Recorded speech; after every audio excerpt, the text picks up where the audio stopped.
নমস্কার বন্ধুরা, মমের রান্নাশালে সবাইকে স্বাগত।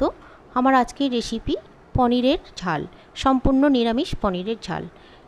ঝরঝরে গরম ভাতের সাথে দারুণ লাগে পনিরের এই ঝাল, বা পোলাও তার সাথেও খুব ভালো যায় পনিরের এই ঝাল। পনির প্রথমে আমি ভেজে নিচ্ছি। 125 গ্রামের মতো পনির, সেটাকে আমি ছোট ছোট করে পিস করে নিয়েছি, নিয়ে ভেজে নিলাম। চৌকো চৌকো করে পিস করে নিয়েছি, দেখতে ভালো লাগবে, ভাজতেও সুবিধা হবে। ভাজা হয়ে গেছে। এরপর আমি 1 পলার মতো তেল দিলাম, দিয়ে কালো জিরে, সাদা সর্ষে, কালো সর্ষে ফোড়ন দিলাম, দিয়ে আদা বাটা দিয়ে দিচ্ছি, দিয়ে নাড়াচাড়া করে নেব প্রথমে।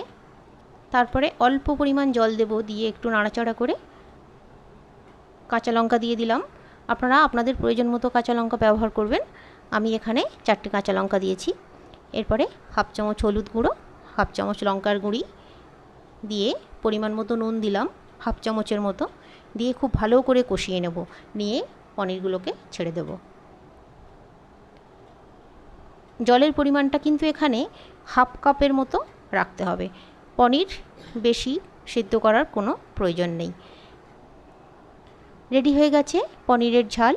তাহলে সুস্থ থাকবেন, ভালো থাকবেন, আর নতুন নতুন রেসিপি করে সবাইয়ের মন জয় করে নেবেন।